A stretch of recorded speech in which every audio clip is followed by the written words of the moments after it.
Sempat menyinggung kehidupan di Indonesia dengan nada sarkas di media sosial pada Mei 2025 yang lalu. Mantan marinir TNI Angkatan Laut Satria Artakumbara yang bergabung dengan pasukan militer Rusia kini justru memohon pada pemerintah agar status kewarganegaraan Indonesianya tidak dicabut. Satria bilang dia tidak tahu soal undang-undang yang mengatur kehilangan kewarganegaraan jika berperang untuk pihak asing. Ia pun berdalih ikut berperang di Rusia hanya untuk mencari nafkah. Bapak Presiden Republik Indonesia Bapak Prabowo Subianto, yang terhormat Bapak Wakil Presiden Republik Indonesia Bapak Gibran Rakabuming, dan Bapak Menteri Luar Negeri Bapak Sugiono.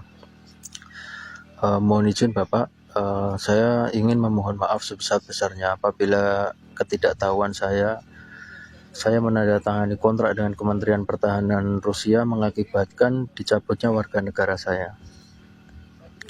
Mohon izin Bapak, saya tidak pernah mengkhianati negara sama sekali, karena saya niatkan untuk datang ke sini hanya untuk mencari nafkah.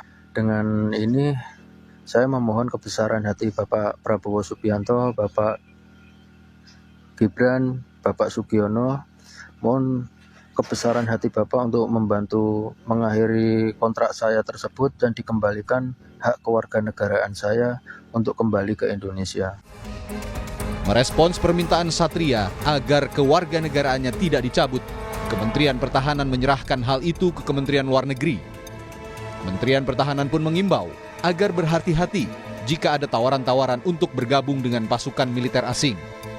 Pasalnya, akan ada konsekuensi hukum yang diberikan jika langkah itu diambil. Ya, sejauh ini saya belum monitor ya. Tapi memang ketika ada warga negara kita yang di luar, tentunya yang menjadi leading sektor adalah Kementerian Luar Negeri. Tentunya upaya-upaya yang dilakukan oleh pemerintah Indonesia akan mengedepankan pendekatan dari Kementerian Luar Negeri. Sejauh ini memang belum ada, tapi nanti kami akan monitor apabila memang ada arahan dari Bapak Menteri Pertahanan ataupun mungkin dari Presiden secara langsung terkait dengan itu tersebut.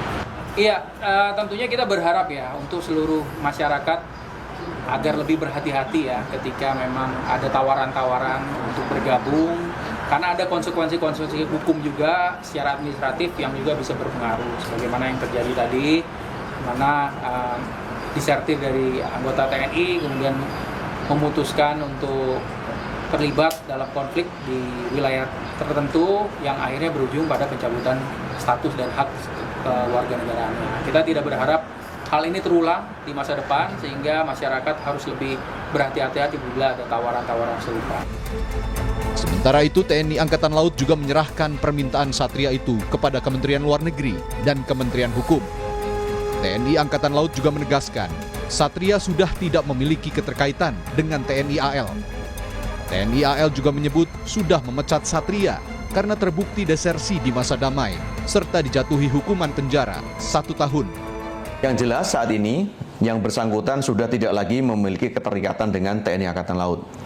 Di sisi lain tentunya TNI Angkatan Laut tetap akan memegang putusan pengadilan militer 2 Romawi 08 Jakarta, tanggal 6 April 2023 yang sudah memiliki kekuatan hukum yang tetap, di mana menyatakan Satria Artakumbara terbukti secara sah dan meyakinkan bersalah melakukan tindak pidana yaitu disersi dalam waktu damai, terhitung mulai tanggal 13 Juni 2022 hingga saat ini.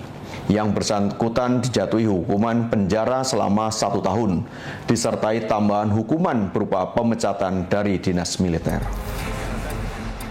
Di sisi lain, Kementerian Hukum menyatakan tidak ada proses pencabutan status WNI kepada Satria Artakumbara, melainkan Satria otomatis kehilangan kewarganegaraannya karena sudah berperang untuk pihak asing. Tim Liputan, Kompas TV.